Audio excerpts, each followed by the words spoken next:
button hidden somewhere. You wouldn't know where the hidden button is. So you're going to fail. That doesn't mean you are not a driver. You are a driver. You just don't know how to drive a Ferrari. That is fine. But however, from going for that interview at Ferrari, now you have all their questions. So you practice on it. The next interview you go to, before they even ask you about driving, you're already telling them your experiences when you drove a Ferrari, when you did this, when you did that, when you did that. You're talking to them about AWS, Azure Web Service. You're talking to them about AS, Azure Kubernetes Service. All I heard it in interviews. I did not know it. Well, meaning I heard them, I went to research on it, and the next interview I went to, before they even spoke, I had told them about it. So the more you do, the better you get. Another advice I can give you is go and write a journey. Akin told me the same, and that was what helped me in an interview. Because in an interview, the first question will be, hello, Emi, tell us about your day, how your day goes, your experience, blah, blah, blah. It's a very open, broad question. But in that one question, you can finish them that they won't have anything to ask you again. So the journey that I mean is from the minute you woke up, how do you work, to the minute you finish work. So when I wake up, the first thing I do is I check my communication, my Slack, my emails, to see if my tests have failed, what information has come in, have I been ascribed a new ticket, all those things. You're checking it before I even start work or I get to work. And then how do you pick up work? Do you go back to yesterday's ticket that you didn't finish? Or if that ticket is finished, I then look at my board and pick up a new ticket. Then I start to work from there. However, if I have tests that are failing, I start to go research into those tests. Why are they failing? Then I look into that. And then you go into your daily stand-up meeting. And then we discuss this and then we discuss that. Then I start to tell them about maybe the things I like about work. I tell them about my colleagues, about the challenges at work, about the aspects I like, the aspects I like, never badly at your place. And then you move on to what want to leave the job. It's usually you're looking for a new challenge, you want to do this, you want to transition, blah, blah, blah. And then you tell them about your goals. Remember, they only asked you one question, but you've covered so much. That's what I mean by that journey. By the time you finish the journey from beginning to end, you've preempted all the questions. You know what? You seem to know everything. Let me just ask you one or two technical questions so that we can just know that we've discussed it.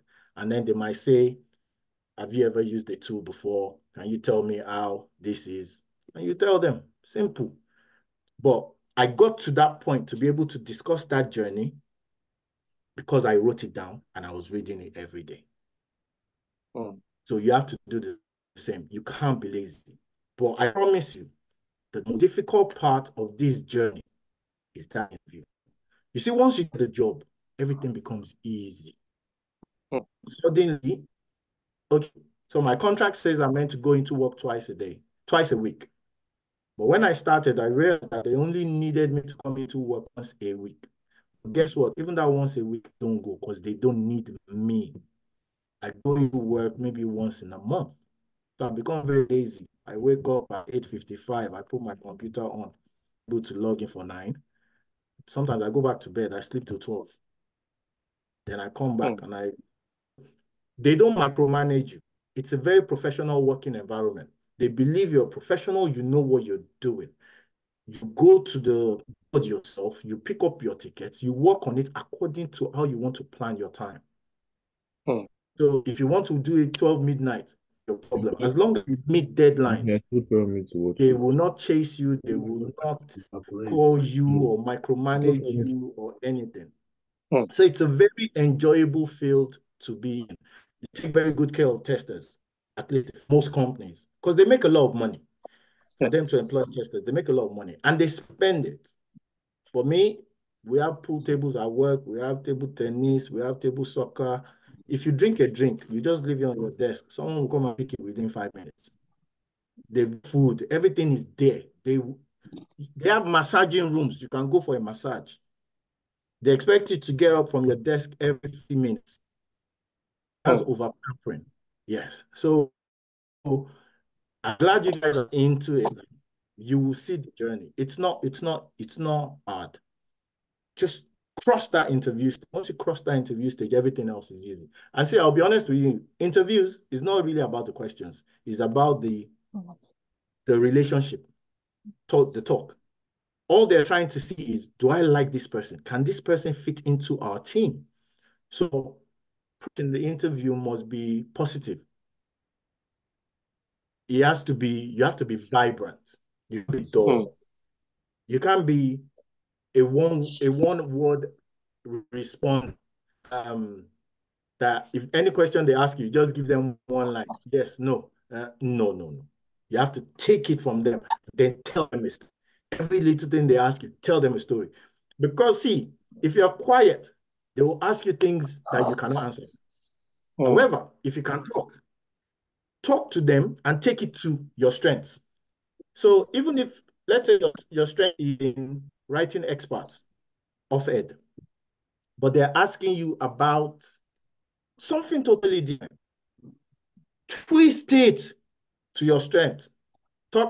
Just give them one line about what they're asking, then take it. Oh, an example. Oh, I like doing this. I like doing that. In fact, off the top of my head, my experts, I do it myself. I can do this. I can do that. I can do that.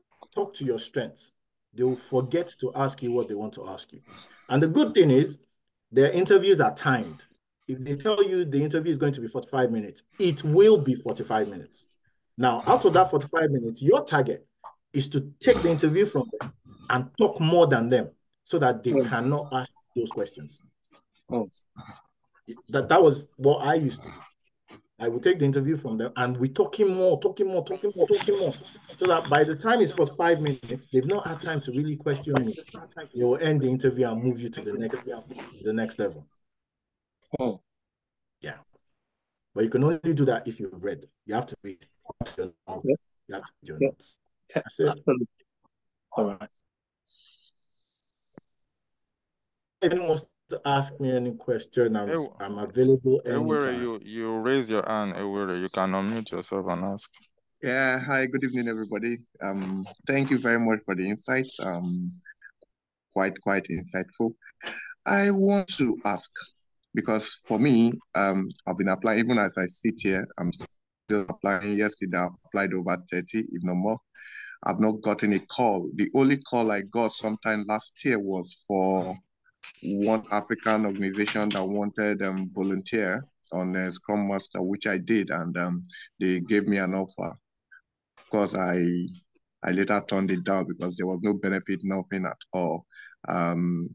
So I want to, why is that, or what is the different thing one should do? Because keeps applying, no call, no interview. I don't know. I've done all the things I needed to do. I would have taken that job because is better than 10 in the bush. I would have taken that. Then we start from there. But see, regarding you receiving call, there are many layers to it. So you just have to try and cover all the layers. Example, how long has your CV been online? I would say if your CV has been online for 4 weeks, on a Friday, take your CV off. On Sunday night or Monday morning, put it back. That way, jumps back to the start of the queue. Online, seeing how long it's been there for. And the longer it stays there, it goes to the back of the queue. That's what we know. So you want it to be fresh.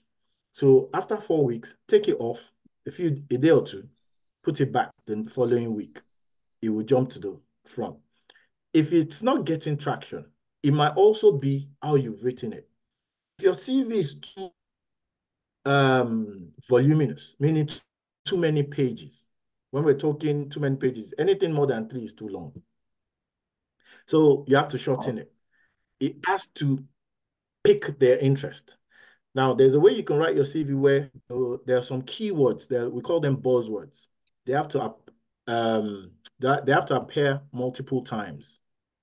I'm sure I will be able to expatiate on that. But those buzzwords must show on your CV multiple times. So as an automation guy now, you need to be showing things like Visual Studio, Selenium WebDriver, C# or whatever programming language you're using. Those things, they have to show repeatedly. Azure DevOps, because those are the things they're looking for in an automation guy. So you have to show it multiple times. It will keep picking your CV. Let's say you show it on CV in like about 30 times, but someone else writes it in 4 times. Their algorithm that they use to search for those CVs will pick yours up more because it will seem like as if you have more experience in it because algorithm appears on your CV 30 times, but it's appearing on someone else's 4 times, so they have lower experience, which might not be. It's just the way you worded the CV. So the way you word the CV is very important as well. Now, another thing, times can be quiet in the industry. It's all across every industry. For example, let's say the financial year starts in April. Leading up to that April, there's going to be a lot of employment because now they know how much is left in their budget and they know the spaces they want to fill. But from April, May, things might become quiet because they filled it. The year has started. Remember, if the year is about to start, there's no company that wants to limp into the new year. They want to go into the new year fully ready. So they try to fill the vacant spots before their financial year starts. Once the financial year kicks in, they really don't want to be looking for people to employ. They want to face it in a jog. But sometimes it happens that by the time the financial year starts, they've not filled the positions. They still need to be looking for people. So you have to time it. What are we in now? March. This is an employment period. So start eating them. Now, it might be quiet again because a lot of those jobs are given to recruiters. So even though you see them online, it's still been assigned to a recruiter that they work with. Now, who does a recruiter call first? They call people that have worked with them before, people that they've put into roles before, and they've been able to get those roles. They know that, okay, this one, they know what they're saying. We call Afusat. Let me quickly call Cynthia because they've worked with Cynthia. Cynthia has gotten them a job before. Now, if those people are now in a job, of course, they're going to refuse the new offer now. That's when they will start looking outside and going to websites to find CVs and whatnot. And then you'll be amazed. Sometimes they've seen your CV. They will contact you. They would ask for permission to send it to the employer. The employer, remember, it's a lot of people looking for those roles. So the employer has to sieve through many, many CVs. And God knows how well other people are writing their CV. So they will look at the ones they like, the ones that meet what they're looking for. Now, you never know what they're looking for. You never know. But yours is to write it as good as possible for the you're looking for. So sometimes you might have to adjust your CV multiple times based on the specifications you're looking at. You can't be lazy. You have to look at the job specification and then see if you can use that job specification to tweak your CV a little bit. A few things. If you're on it. I've gone to interviews where they put my CV in front of them and I could see they had marked it in yellow, the different parts they wanted to question me about. Some I could defend, some I couldn't defend. So always make sure what you put on your CV, you can defend it. Because they've asked me questions on my CV before. I put hardware testing. And the guy started questioning me about hardware testing. Me, that I was just lying. So of course I messed up, but I recorded it. So I knew my next interview would be better. So that's the little I can share regarding the quiet times. There are quiet times. Everybody knows that. Don't worry about it. You just keep applying. That's all. All right, thank you.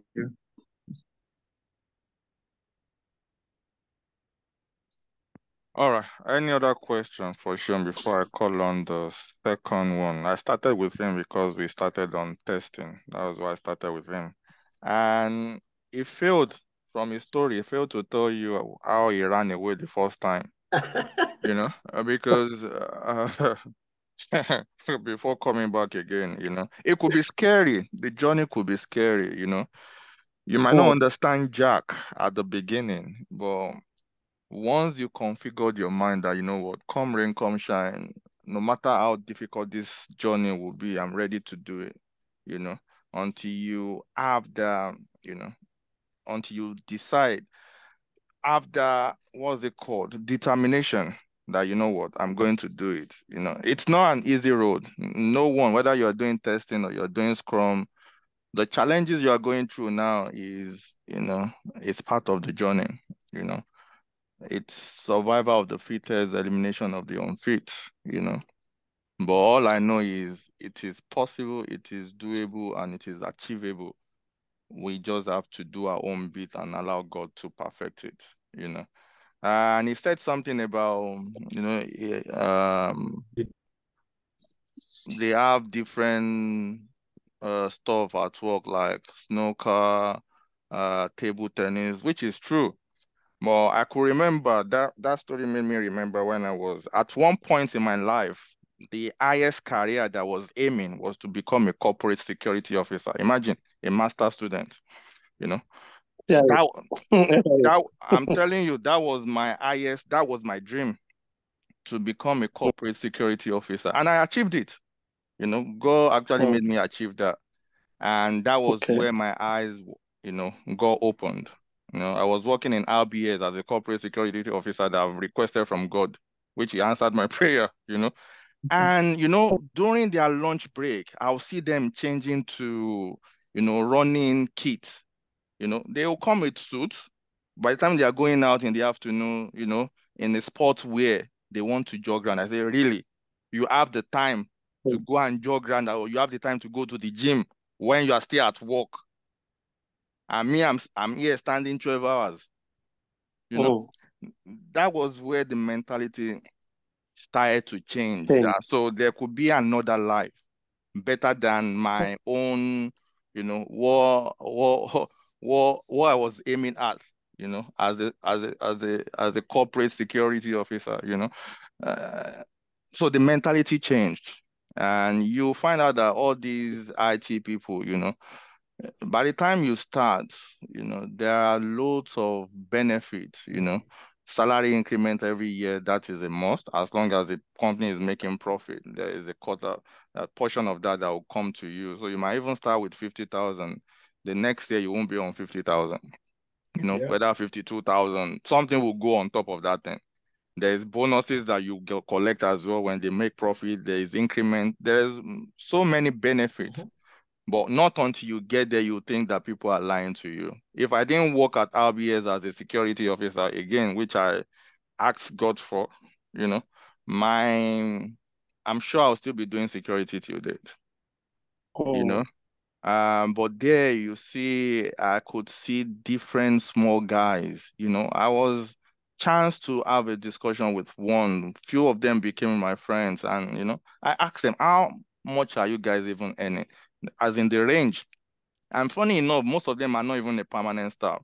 They are contractors, but they've been there for many years, 2, 3 years as a contractor. And they are getting the range that they were telling me then was between 400 and 600 pounds a day. And they've been working for 2, 3 years as a contractor, you know? And me, I was on £10.50 thinking that, I have arrived, you know? I was coming from a retail security officer getting £7.30 or thereabout. And I graduated to a corporate security officer earning £10.50, you know, thinking that, wow, this is life. I have arrived, you know, not knowing that, you know what, if you haven't seen other people's farm, you think that your dad's own is the biggest, you know. That's why I know with hard work, if you don't quit, it won't be easy. It's not like you complete a training today and you get a job tomorrow. Some people are lucky like that. I've seen few like that. That his very first interview, he got the job. But that might not be your own story. Your own story might be the third one, might be the first one, might be the 10th one. But many will quit when they are the ninth, you know, when they've tried for 9 times. You say, you know what? I'm tired. This is not for me. Let me just go back to what I was doing before. The moment you give up, you don't know whether the next interview will be your interview. You don't know whether she don't even fail to tell you the one. That was after he ran away. He went for an interview. The way they grilled him made him to run away from going for interviews. Yeah. The guy embarrassed me. I was interviewed by 3 people. The boss came in, so his PA became 5 people. And this guy would have been like Asian. Yeah, I thought they were cool. Yeah. And he wanted them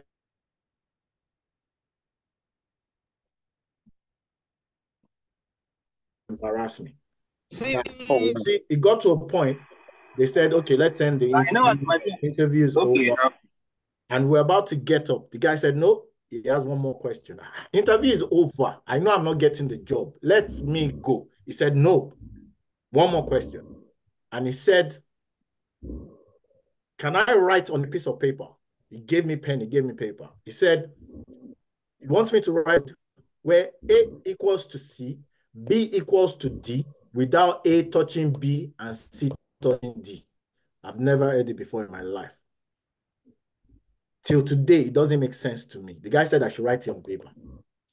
In front of 5 interviewers. So I took the paper. What do you do?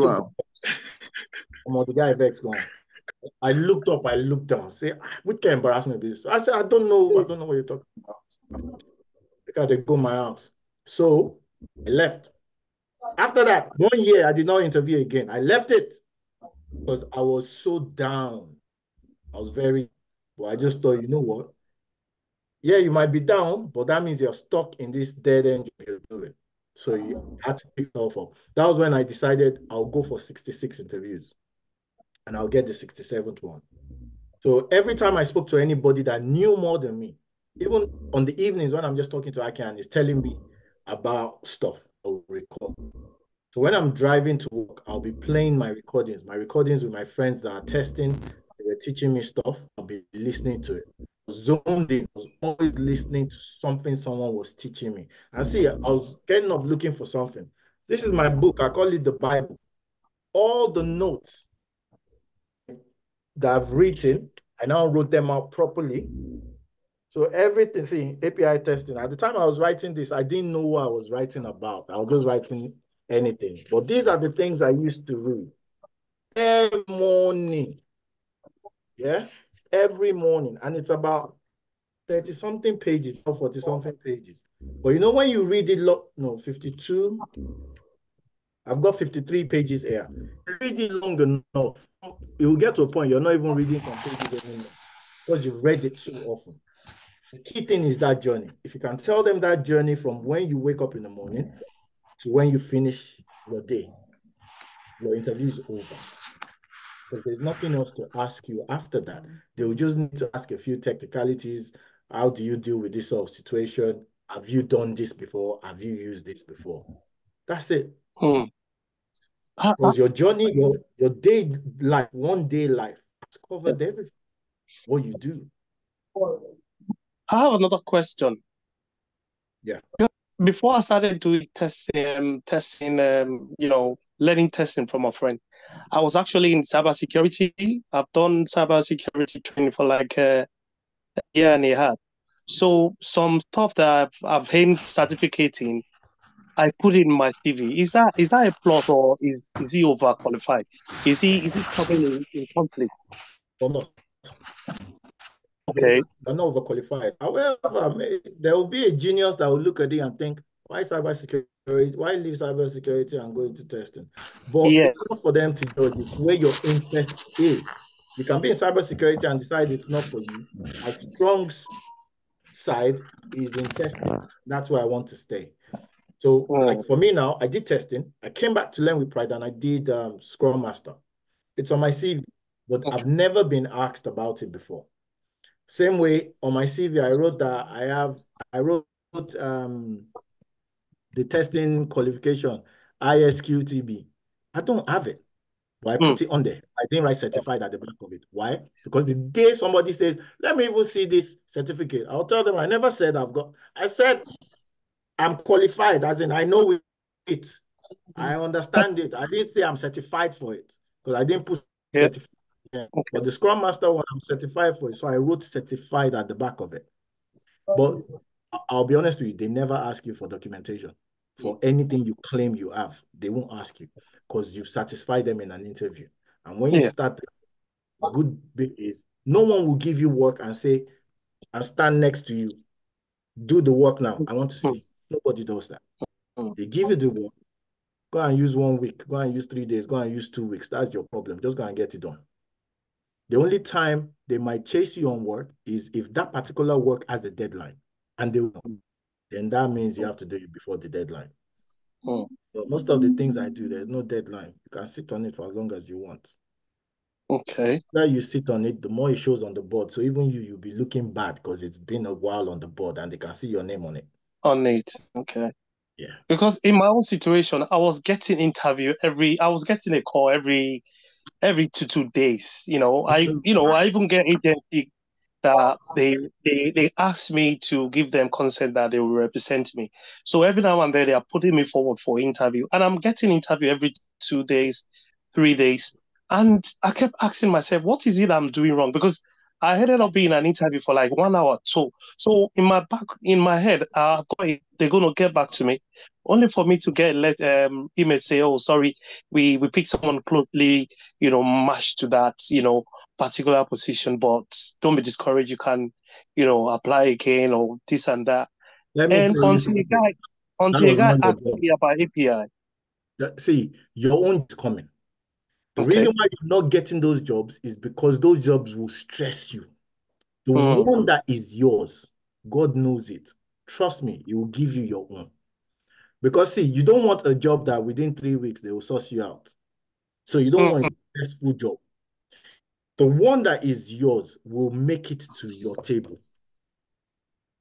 All the jobs I was forcing for, that I was making myself sad for, were paying 50, 55K. The one that came to my table, I did 4 interviews and all 4 was not challenging. It just landed on my laps. Pays more than 60. So don't stress about the ones that fell by the roadside to be for you. Okay. Worry about the one that is coming. Okay. Yeah. Then do you record your interviews? I take notes. I don't record them, but maybe I will start recording now. See, there's no way you can sit in a 1-hour interview and they ask you 12 questions and you remember the 12 when you finish. You would think you remember, but trust me. So what I learned to do is all my interviews must be on a computer so that my phone is next to my laptop and I put my phone on interview mode and I press record. Okay. When I start playing it back, I write those questions out. You now realize you were asked so many. So you write it down and then you go and answer it with the people that know. And then you read it every day. So now you've added more to your arsenal of knowledge. By the next interview, before they even ask you, you're already talking about those things from your last interview. And it makes you more relaxed because now you know. Even if you don't get that one, you add that, the next interview, you add it to your arsenal again. You read it every day. Your third interview, by the time you do the third, fourth, you'll be flying because now you know too much. You must afford it. You have to. It's so unfortunate this thing is happening because majority of my interview, do you know I have to pack my bus to do the interview because I was doing a school run. That one's standard now. This job that I got, when I was interviewed by HR, I did it in the car. In the car. Could see I was in the car. Yeah. I will park on the roadside. He will say, "Oh, you're not at home." I say, "No, I'm just traveling and I need to pick up this." I'm like, "Okay, we like your attitude, this and that." But at the end of the day, I don't get it. And I was so discouraged, I was like, okay. Don't give up. Your own is coming, 100%. Because they're calling you. That is good. Yes. That means your CV has traction. I'm moving you from the recruiter to the first stage interview. That is good. After that, they will start moving you to second stage, third stage. No problem. Yeah. Even if you don't get it, now you have their questions.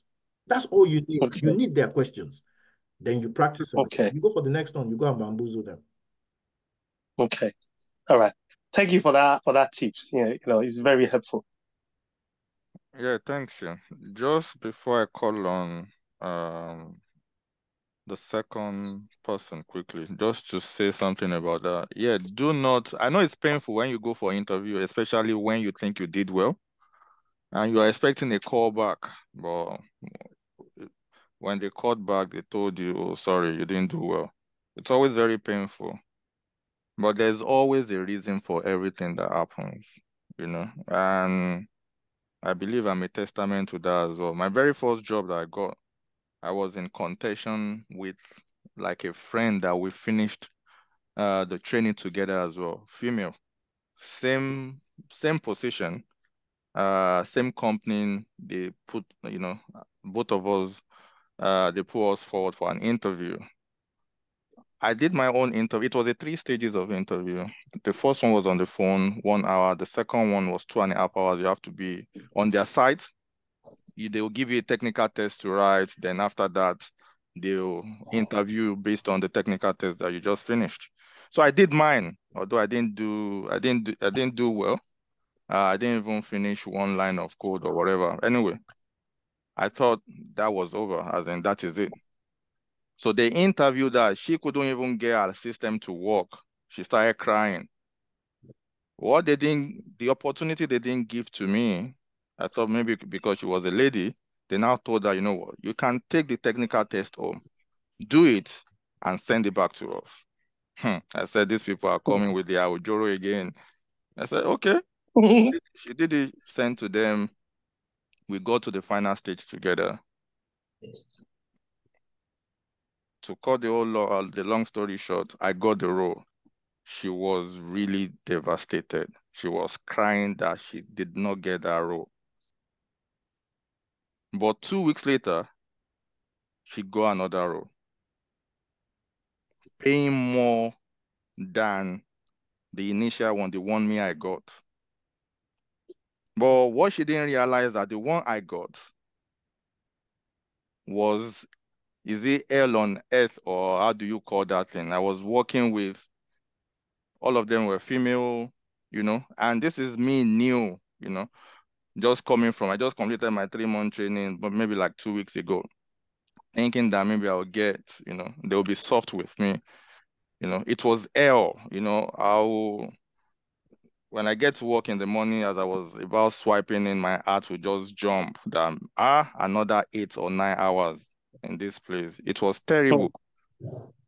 What she didn't know that she didn't get that role. There was a reason why she didn't get that role. She can never last 1 week. I didn't mean she got that role because I'm even better than her, in terms of automation. It was terrible. Meanwhile, the role she got was more money. And even till today, I believe she's still there, After like 5 months, I had to start looking for another role. That if this is the testing that they are shouting about, this one wants to kill me. Before he kills me, let me look for something else. And that was when I now got a Java interview. I wasn't trained on Java. Reluctantly, I went for that interview. They asked me, have you worked on Java before? I said, no, but I've done C# and I know I can survive on that as well. Maybe based on my C# experience. Anyway, 2 weeks after they offered me the role. Not until I started on that job before I know that, wow, so life could be this easy. I was my own boss. I was working with, different, my team members are in different parts of the world. Sweden, India. I was the only one in the UK. I'm not reporting to anyone. I'm my own boss. And this is Java that I've never done before. But by the time I started on Java, I realized that it's even simpler than C#. Life was so easy, was so easy compared to the very first one. So sometimes when things happen, there is a reason for that. So that's why, if decision didn't go our way sometimes, we should just take it. There's a reason for it. By the time you get your own job, it will be like, you are just lounging. Sean told me sometimes, maybe for the first 4, 5, or 6 months that I started, he didn't do anything coding. Till today, I've not written any code. You see? I've not written, and I've been there 1 year and 3 months now. I've not written one code. So for me to keep my skills, my coding skills, I have to be practicing at home. They just put me on APIs permanently. Same API that I didn't know when I got there. Now I'm the one teaching everybody there how to do APIs. But this code you're talking about, are you guys going to teach us? Because I don't know anything about coding. Oh yeah. It's not, it's automation. It's automation now. It's part of what you cover now. But you'll be covering JavaScript. I think someone will be covering JavaScript with you. Once you know how to use one, then that is fine. So no problem. You'll be sorted And see, prepare your mind that sometimes they might throw you curveballs in those interviews, but a curveball is an anomaly. It is not the trend. I'll give you an example. There was one time I was looking for work, but I had to go to Nigeria on holiday, but I took my laptop. So they set up an interview for me and they wanted me to do a technical test. Now, usually the technical test, out of 10 times, 9 out of 10, they will give it to you for 1 week. Go and do it. But this woman said no. She will put me on the live. We'll be looking at each other and I'll do the technical test. That's an anomaly. It does not happen. So of course, on my phone, I had some cheat codes on there that I was having to look at on the side. So the woman knew that I was looking at something on the side. So she started asking me what I was doing. That it seems like I'm reading from the side. And I said, yes, I don't have to cram everything. I'm setting up my framework. Why do I have to cram it? She was like, no, but you know you're not allowed to do that. But I was already feeling funny that why do we even have to do it live? Almost every time I had to press a button, she has to give me control and she's watching me. So imagine the tension. And I've never done it for work. I just done the training. So of course I didn't get the job because we started to have a tit for tat, but I knew I wasn't going to get it at that time, but it's just an experience. No problem. So you can have an anomaly like that. So best thing is to understand how to put that framework together and you won't have to be looking to the side at putting paper on screens. I did that too. If you put paper on a screen, you'll be reliant on it and your eyes will go there. And then if what they're asking you is not on that paper, you will not remember because you are relying on your paper on your screen. The best thing is for you to forget about those papers, do your reading every morning, know it rather than cram it. If you cram it, you won't be able to explain if they throw you an anomaly. But if you know it, you can talk your way through it. Okay. Yeah. All right. For the benefit of those who are not testers, they will be thinking that what are these guys talking about? Coding. I just wanted to say that now that you guys are talking about things that we don't really know and don't really understand. All right. The essence of it all is, whether it's a software testing, it's a Scrum, it's business analysis, it's still the same approach to everything. Forget about the coding or whatever they are talking about. The bottom line is, for any interview, go in that interview with, great determination. Prepare yourself before you go. Always hammer on it. Put pen to paper, 80% that the scenarios or the interviews will come with scenarios because they want to test where you've actually done it before. Play out the scenario yourself, in your own house before you even step out. That is you putting pen to paper. And the live project that you are doing should help as well because you don't have to cram like I did back then.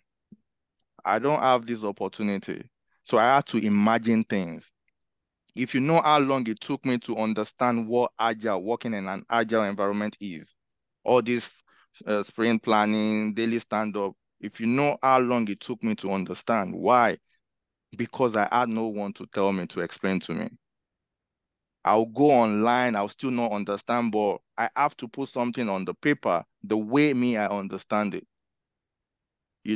And maybe I was lucky someone explained it to me one time and I jotted that down. And all the interviews that I went, that was my story to them when they asked me anything about Agile, you know?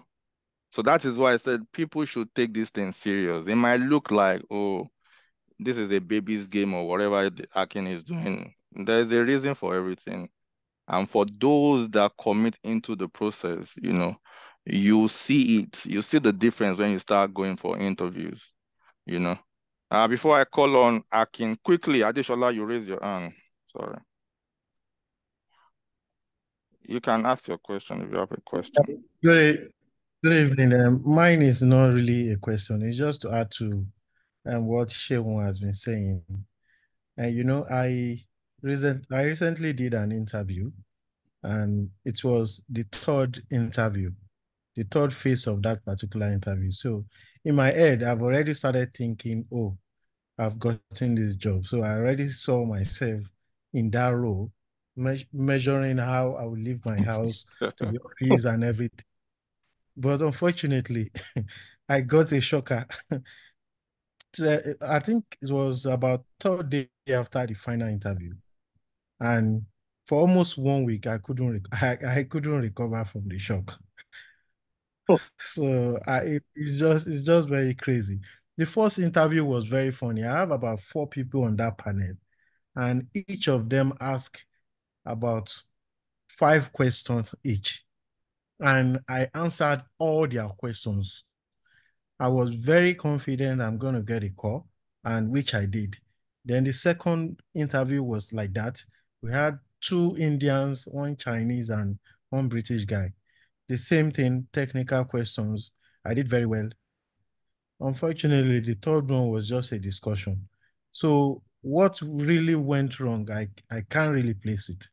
So I was so down, and ever for almost 2 weeks after that, I stopped applying for job because I was so demoralized. But hearing what Shewon has said, well, it means I will still just have to move on and keep on doing what I have to do to get the job. Thank you very much. If you don't experience that, do you think you have a story to tell?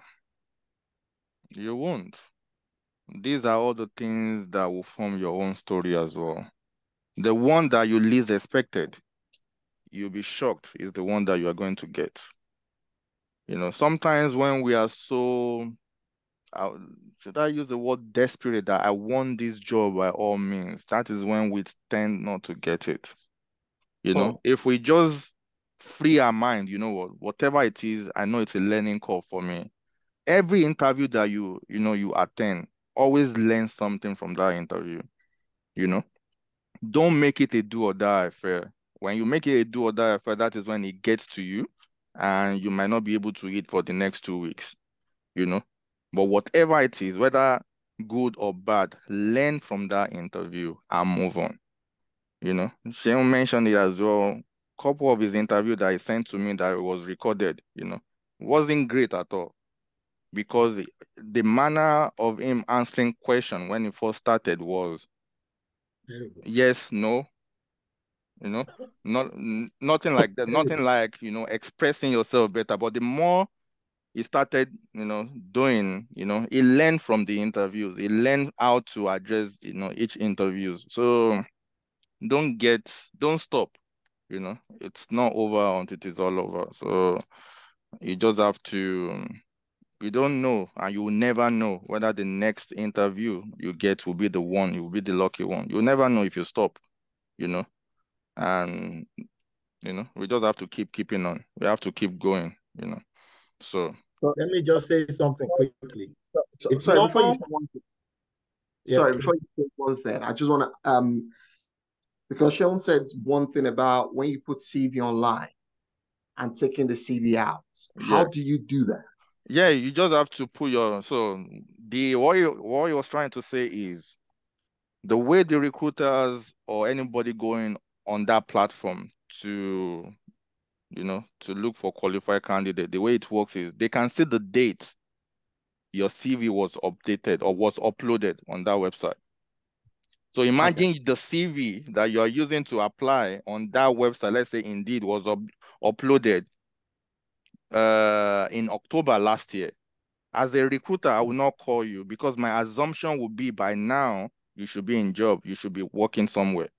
Why should I call someone who uploaded their CV since October last year? So that is you taking your CV down. When you remove your CV, it's you taking your CV down. And when you now re-upload it, it will show a new date that you are just newly in the market. And then you start getting calls. Great insight. Thank you. This is nice. Very true. So that's the way it works sometimes. Yeah. Thanks for that. Because one thing I think I've made mistake, and I think Show knows me, so let me just keep it at that. Because one thing I think the mistake I always make is I always leave my CV online for a while. Definitely.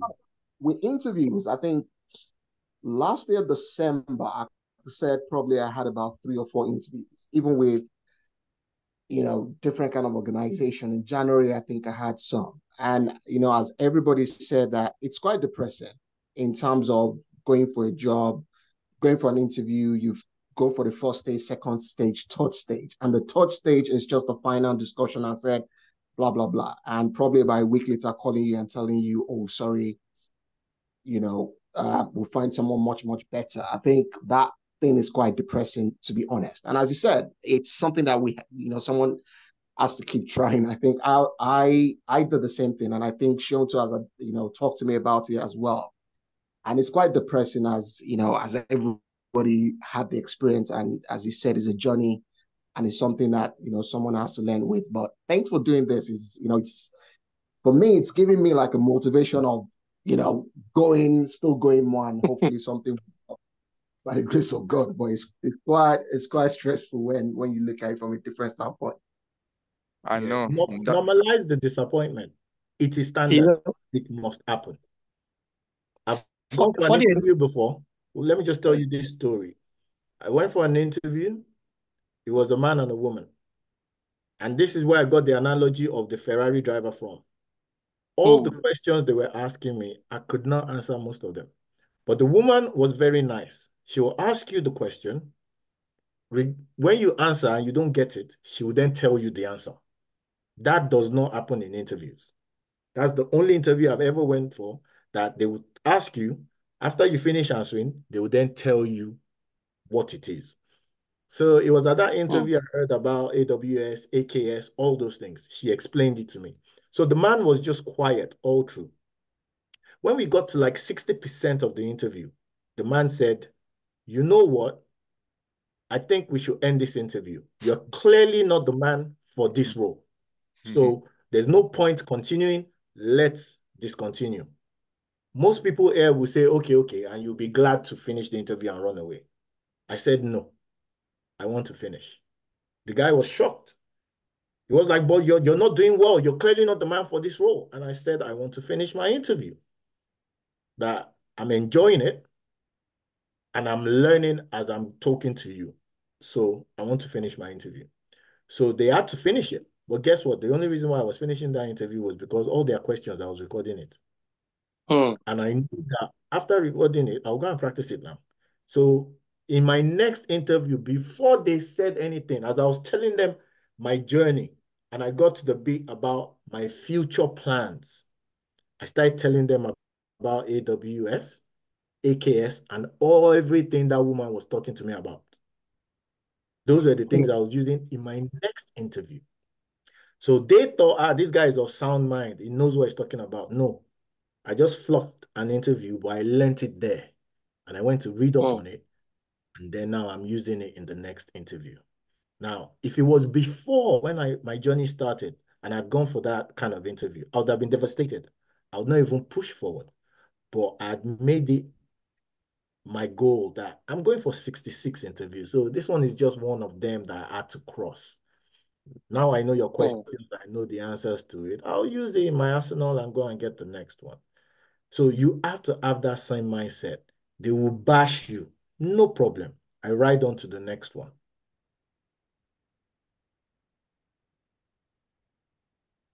Okay. And some, you won't get bashed. It's so funny. You won't get bashed. But just prepare your mind for it. It can happen. All right, thanks for that, Sean. Akin, are you on the call? Akin Oyekunle. Just briefly before Yes. you start talking. If I'm right, I think you've been working in a factory before you came on the journey, and you did business analysis training. I think you finished November last year. And mind you, Yes. Akin is not in the UK. Akin is in Nigeria. So anyway, they said, only something, Latin, but something. Akin, over to you. Tell us your story and where you at now. Thanks.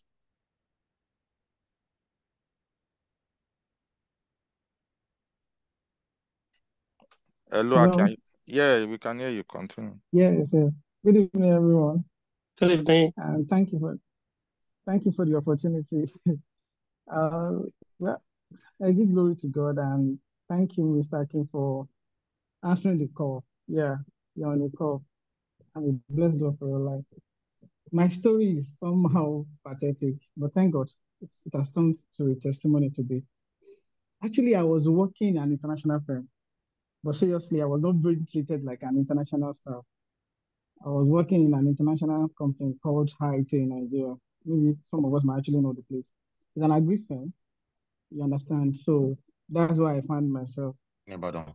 But for like 10 years, yes, in Ibadan. So I was in a particular position for like 10 years. I was just looking at it that what's happening to me? I know where my mates are. So I feel like, okay, so I discussed with a friend. A friend connected me to one of our name with Price staff. And he actually had a time with us. Like, you can do this, you can do that. And I said, okay, I will pick that business analyst. I think I have an interest in it. So, and he said, okay, this is what you would do. You have to get a laptop, enroll for the program and all that.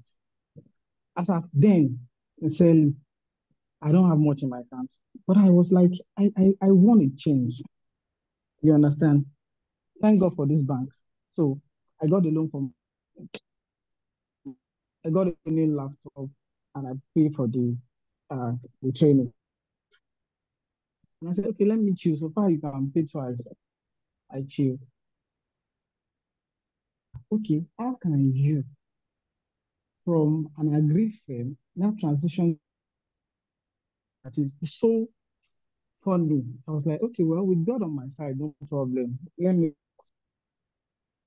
and if I fumble, no problem. It's my money. So when we started, so I saw the list of people in the look now, and we started the training. So thank God for the trainer. It's a good teacher. So I'm keeping on doing it. So, but one thing that I want us to do is maybe you are finished training or we are still on training. Please let us always listen very well during the training. And any assignment given during the training, make sure you lay your hands on it. Like Mr. Kim said, get your hands dirty. You understand? Always try and just try something on what you have learned. Just try it. It doesn't mean you should get it. Just keep trying it. Because without you trying it, it will be difficult for you to get it after the classes or your training period. But when you keep working on it, you submit it, let them make comments. Even if there's no comment, ask them to make comments on what you have done. So I keep on doing that. Like, no, I borrowed this money. I have to make something good out of it. So I continue doing it until the end of the training. We have to go for the IT period. The IT period, and I will make that IT period to be during my leave, my annual leave at work. So, which means I wanted to have full time so that I'll be able to like study well, research more on what I'm doing. And thank God. And to the glory of God, I have that opportunity that during my growth, as in I've been the grant that time because most of my people that we have intern together, they're still on the call. I was just having the grant. The more I'm having the grant, I'm researching more. You understand? So the interest is getting more deeper inside of me. You understand? After that, even before the end of the intern, I've been applying that. I've been getting so many. We're so sorry. You pick another person, you have to wait and all that.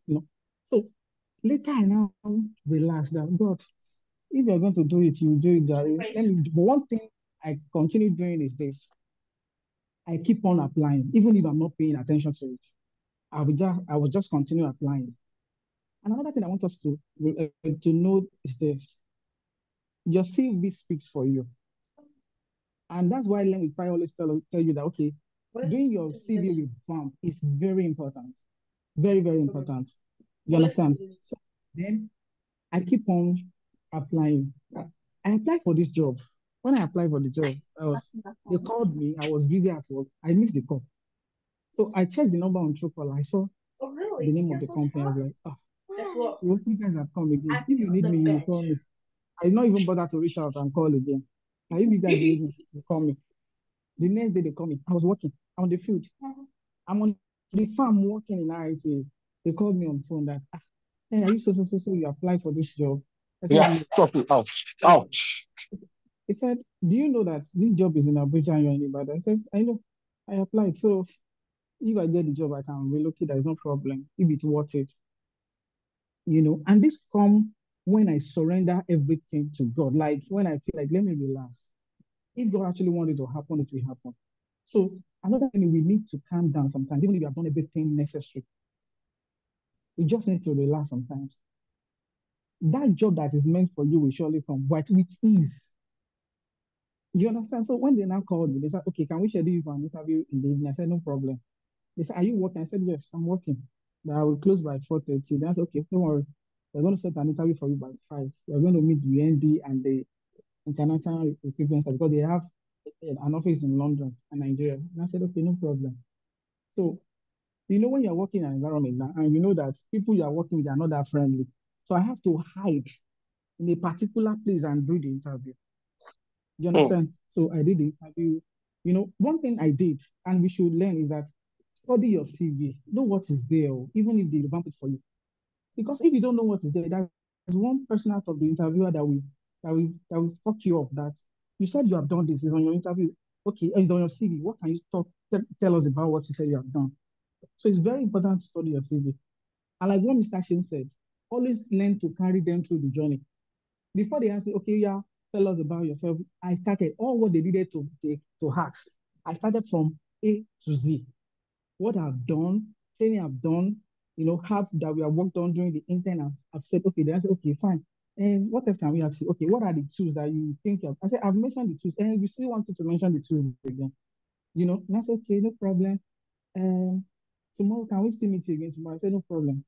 So the next day, they said, okay, fine. What you want you to do the next day now is that all those things that you have worked on, what you have done with everything that you said you have done on your CV, can you send us some samples? And that is why I said it's better you are attempting those assignments during your training. That is it. Sincerely, I don't stress myself for this job. No stress. Everything, all the assignments given to me that I've done, I send it to them. The next day, the man called me and said, see, yes, that's what we needed. But do you know how to use MS Visual? I was like, MS Visual. I said, I can try. So, but that MS Visual can do the same thing of what you sent to me can do. I said, no problem. So far it can do it, which means I can work on it. Okay, well, that's fine. He now said, okay, can you join us next week? I said, next week. For what, sir? For the job now, what else again? I said, next week. But I'm working somewhere. And I said, don't worry. I will give you half of the salary and still pay your full salary.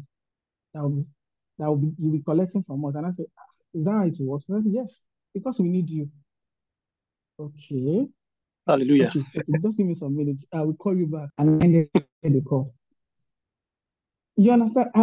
Still yet, okay, when I was receiving this call for this interview that I ended the call, I must tell you, like what that brother said, that he was driving and parked. I was inside a bush because I don't want my colleagues to know.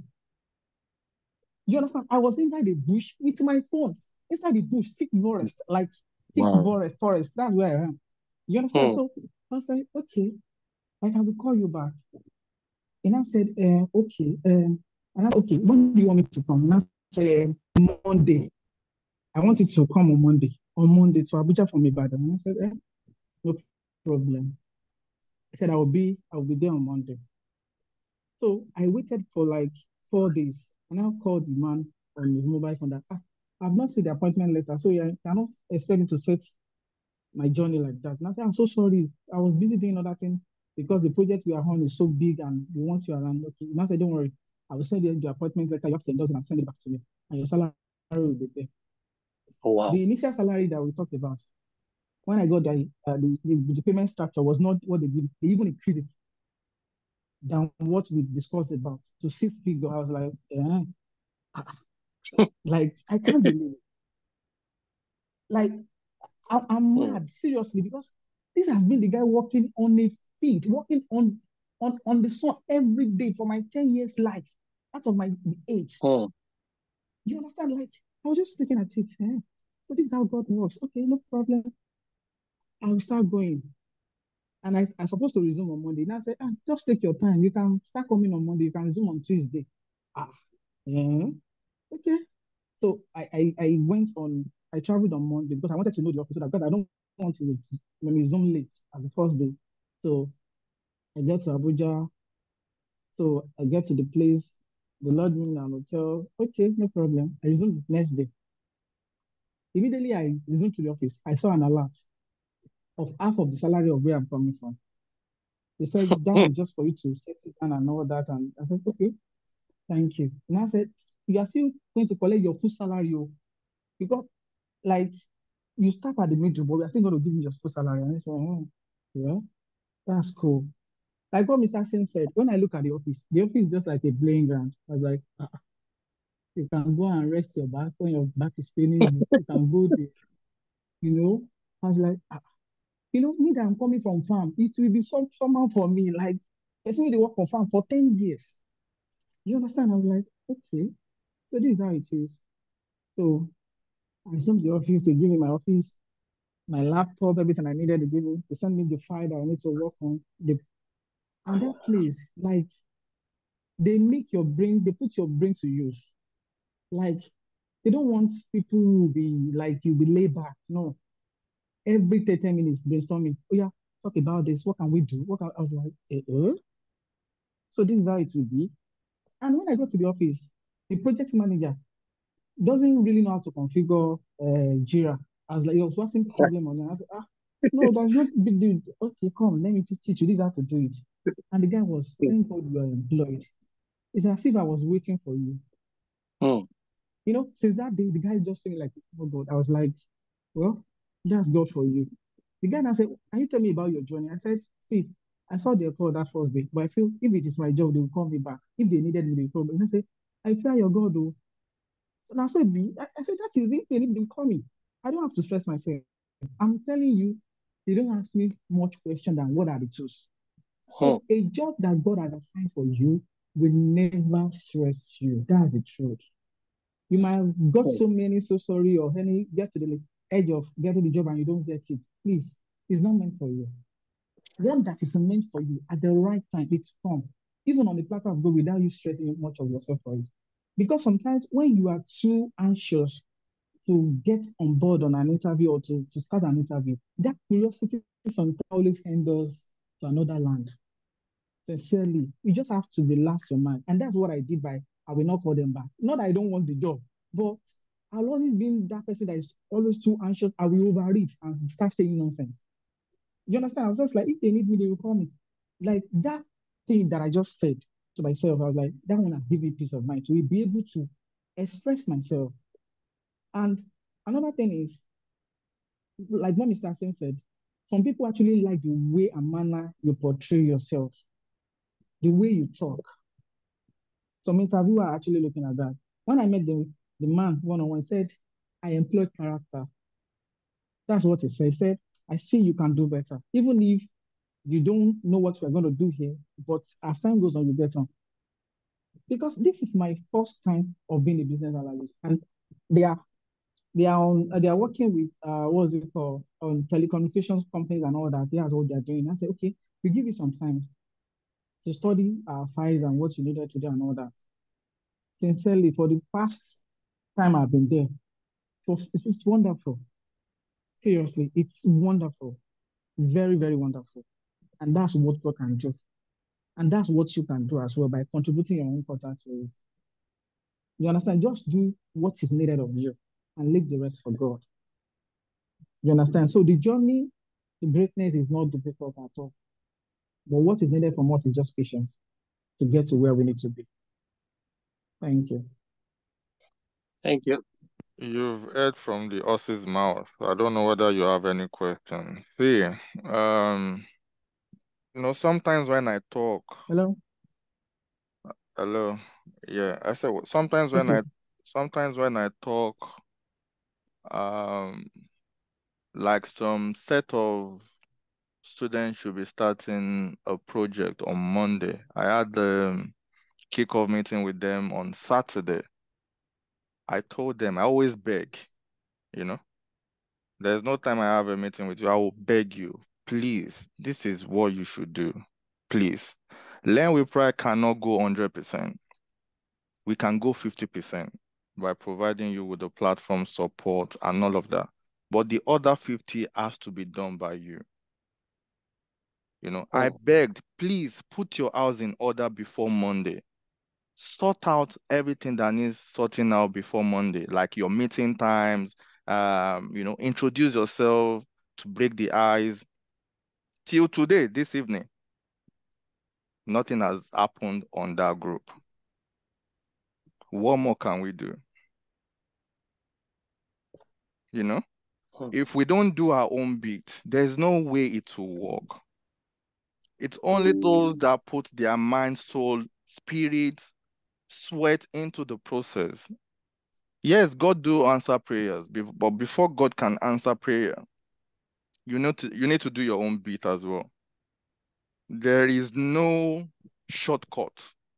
The training might be 3 months, it might be 4 months, but still there is no shortcut, because in that 3 months, what I'm expecting to happen is for you to be able to catch up with those who has been doing the job for the last 2 years. And that can only happen if you commit your time into the process every single day. What you give in, your input is going to equal to your output at the end of the day. There is no shortcut. There can never be a shortcut. What you don't know, you don't know. What you know, you know. But before you know that thing you need to put your, sweat into that process, because you can only learn from your mistakes. If you don't try something and make a mistake, how are you going to learn? What will be your story at the interview? Nothing, but still, I don't know whether some people don't believe in the process, whether some people, someone has actually even told me maybe it was a ripoff, despite the fact that, compared to other trainings, I even tried to be one of the cheapest, but if you don't value something, you don't value it, that is it. It can happen to anybody. The story can I chip in there, please? Can I stop you there? Because it's quite pathetic for someone to say it's a ripoff. Now, I'll give you my own experience. I told you I was doing a cybersecurity. I spent £5,000 that program, and I didn't make a penny. I didn't make nothing in terms of success with that program. But I didn't consider it as a ripoff.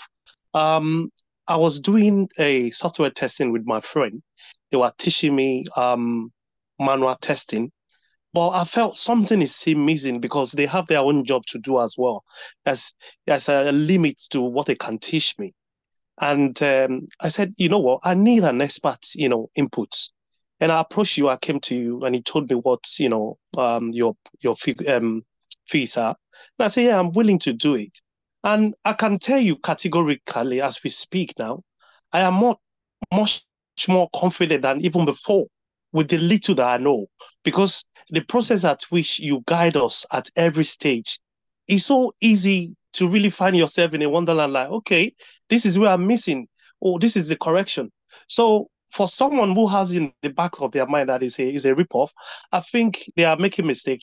Maybe it's not for them, because the knowledge, me, myself, like I'm speaking to you now, that I've even get from you, is taking me from level 50 to probably about 95 as I speak to you now. I mean, you can ask few of our friends on this program. Some of the things they find difficult, they come to me, and I sort them out. You know, it's because what I've known before and the level that you have put us through as well. So, for example, all this video that we are playing after the class we had is being recorded. I go back to it after it's been uploaded and I follow step by step.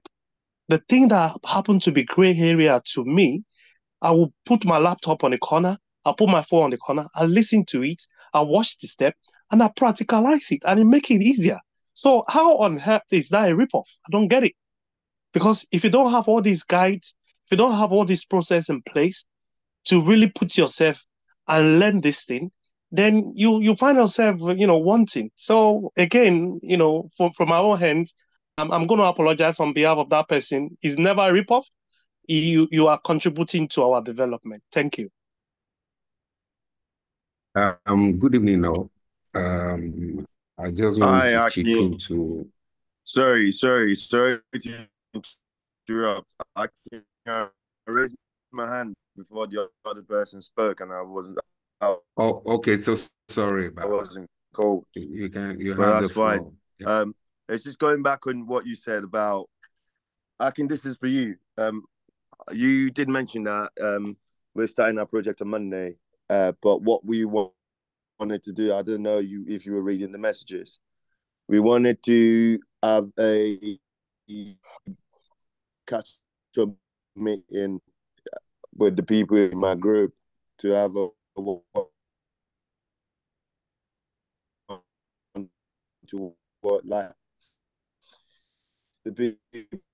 you're not that audible. We can't really hear you. Mustafa, TJ, we can't hear you, TJ. When you drew the 3 months before bringing the person in, and I've yet to send the detail of the program. Is some looking to just where you have our introduction. Are you serious? Hello, can you hear me now? Is that better? Yeah. Hello? Yeah, I'm not even referring to your team. The team I'm referring to, if they are on this call, they know themselves, I'm not casting anybody out, but what I'm trying to say with that is, it's not even your team I was referring to. It was one team, okay. But they know themselves anyway. What I'm trying to say with that is, we need to put our all. It's like you want to go and write a math exam, and all you've been doing is you are just reading this math. It can never work. You need to put pen to paper to solve different problems before you can say, oh, you know what, I'm ready to go and write this math exam. You have the platform. This is a platform that I did not have back then, that I had to crack my head, go on the internet, but still no answer to my problem, and people are having it on a platter of gold, but they're still not using it. From the Learn with Pride perspective, we try as much as possible to provide everything, that the student will need on the journey, especially on the project. You have the support on the project. You are not alone on the project. It's just for you to play out the scenarios of everything you've done through the practicals to enhance that knowledge. But unfortunately, it's not everyone that will take it serious. But this is my own mindset. Whenever I'm in a training like this, we might be 10 in the class. I know it's not all 10 of us that will graduate. But I'm not bothered about the 9, the remaining 9. I'm only concerned about my own self. That no matter what, I'm running my own race and I'll come out first. When I was doing my own training, yes, I know nothing about software testing. I was coming from an accounting background. That's why the fact that I never worked a day as an accountant, you know my story.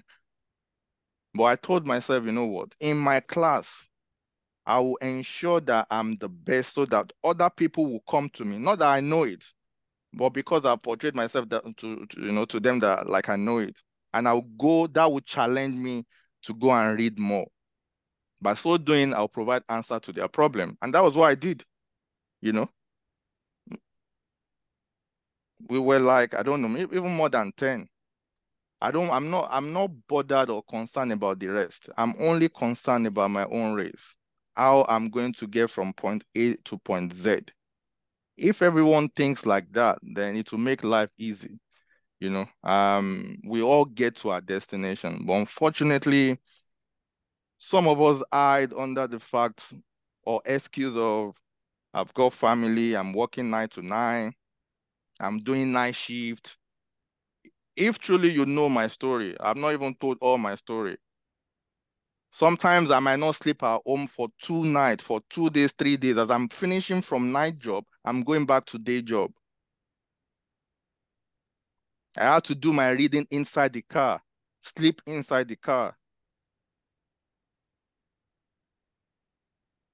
So I'm trying to understand, no matter what, how busy, I've got family as well,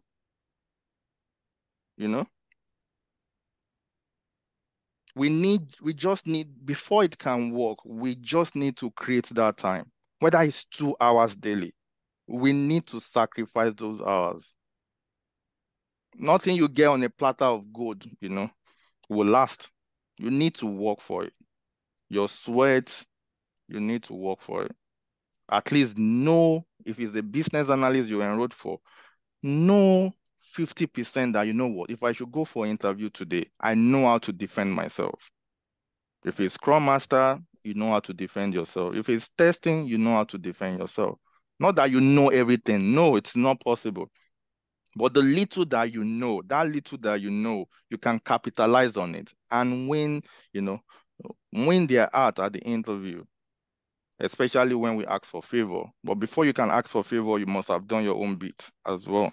That is what I'm talking about. The process works, but only if we do our own bit.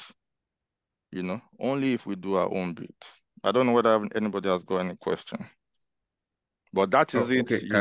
Yeah. Go on. Okay.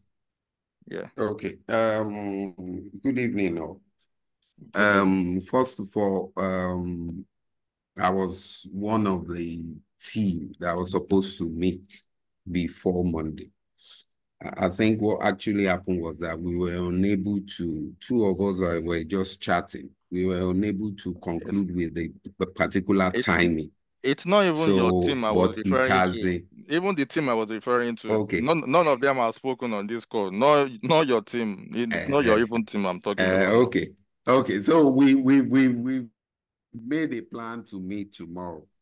Then I also need to speak to add to what Kola said about people saying something that is a rip-off or whatever. So far, so good. With all the training that I've done here in Nigeria, your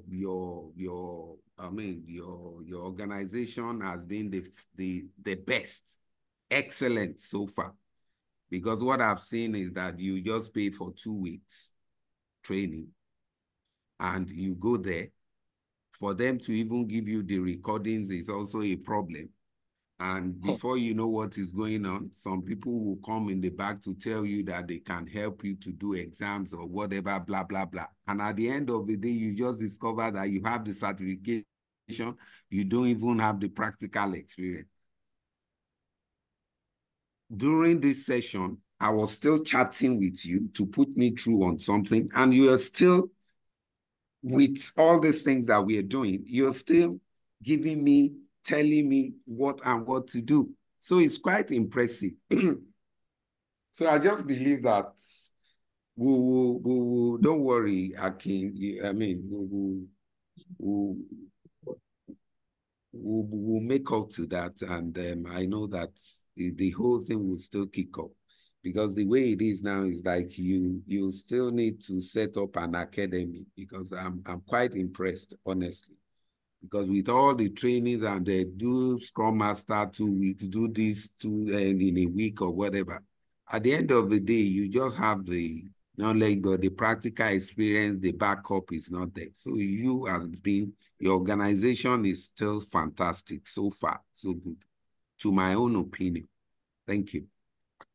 Thank you, Mr. Tolu. I do really appreciate it. Yeah, it's no,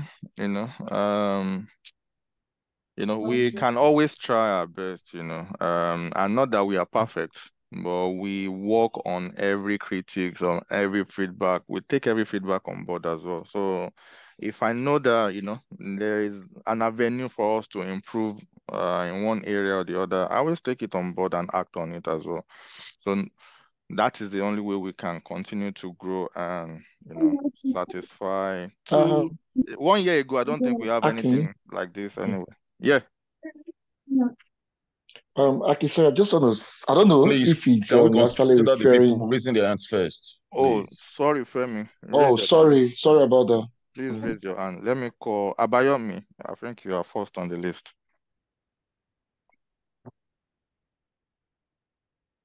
Okay. Good evening, sir. Good evening. So, I don't know if anybody has experienced this thing that you apply for a role and then they will send you interview for another role. I applied for Pruna's role and I got an interview for Scrum Business Analyst. I didn't do well in the interview, because they asked me about Scrum. They said they wanted somebody that would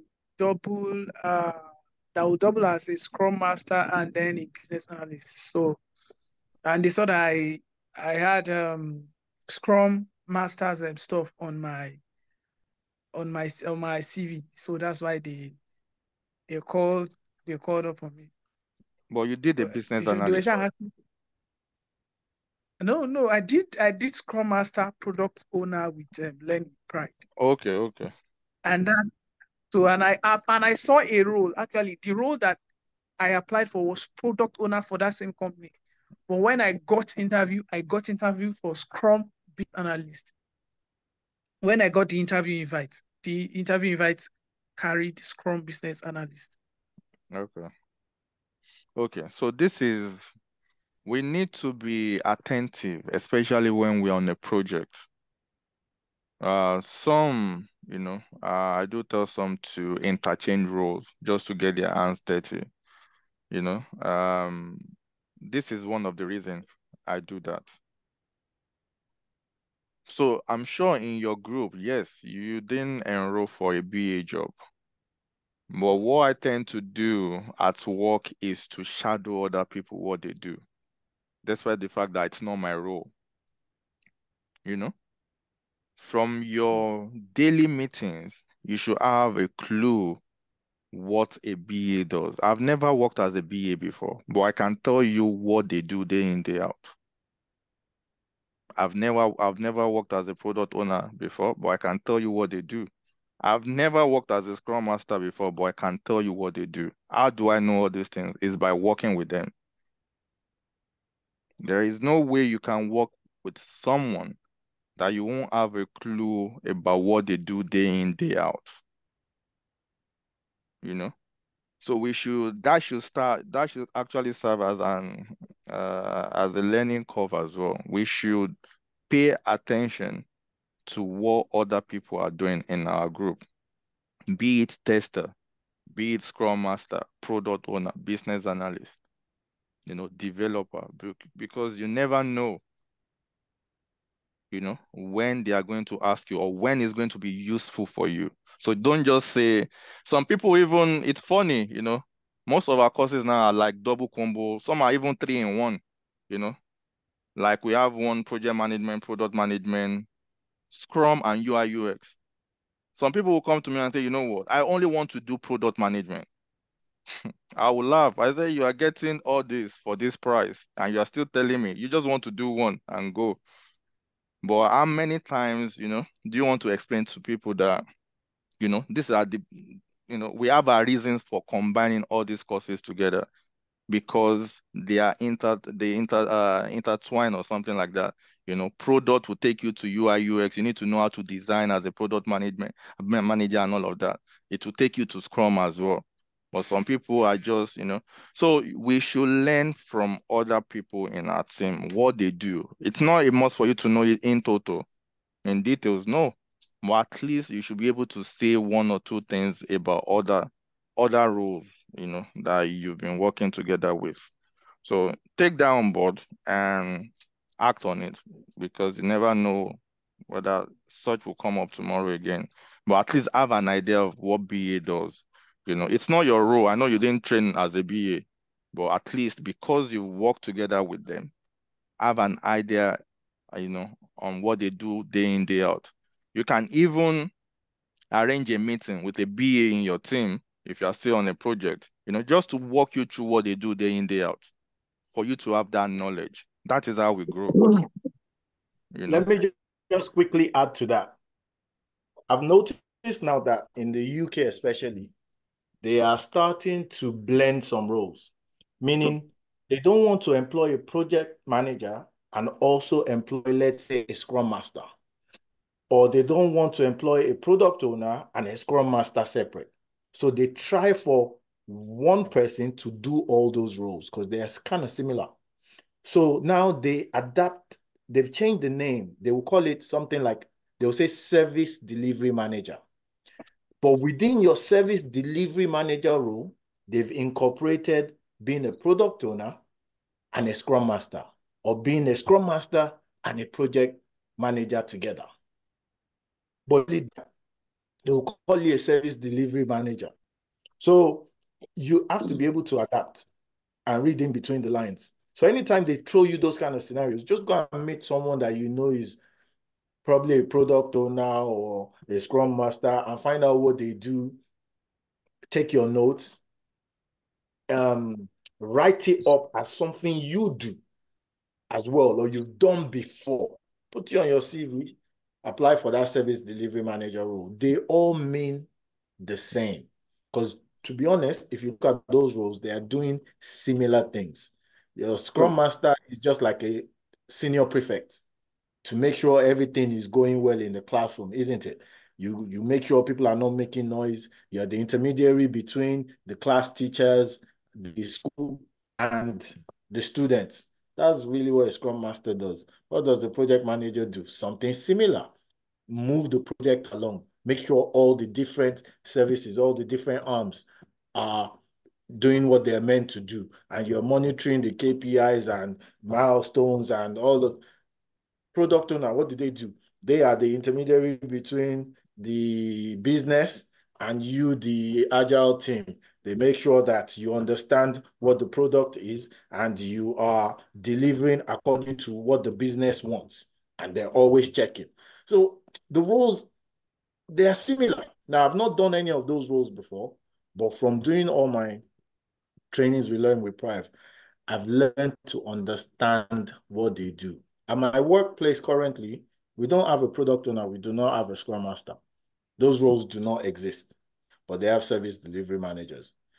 So yeah, you have to adapt. That's all I just wanted to say. You'll find those scenarios where you apply for A, but they call you for B. It's because they've seen something in you that they like. It's a good thing.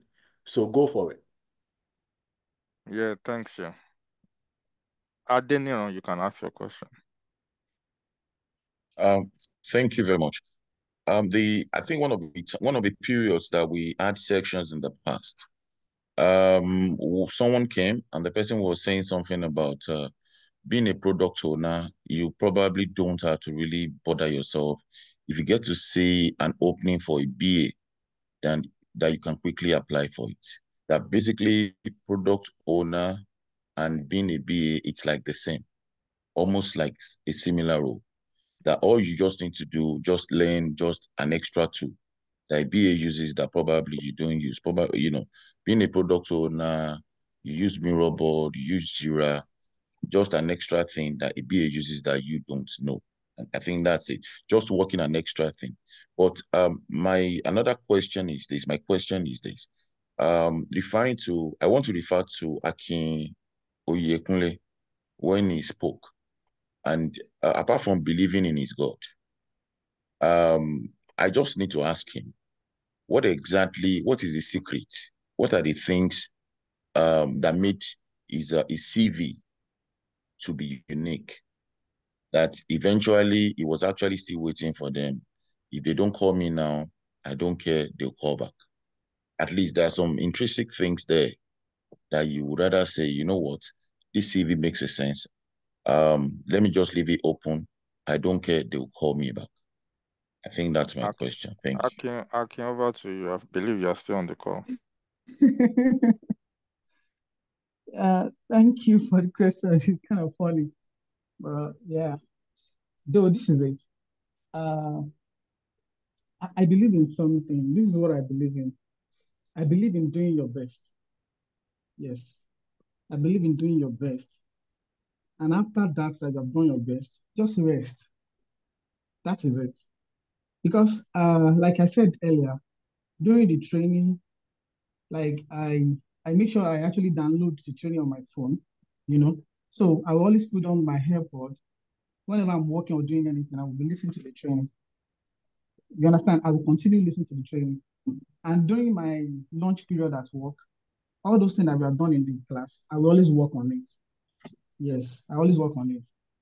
And like I said, during the intern, like I purposely put my annual leave on the time that the intern will start, so that I will be able to have enough time, because like I'm coming from two backgrounds. I studied accounting, I studied Greek Hebrew, you know, and now transition to IT. It's a long way that I'm coming from, but I feel that, well, with God on my side, I can scale through.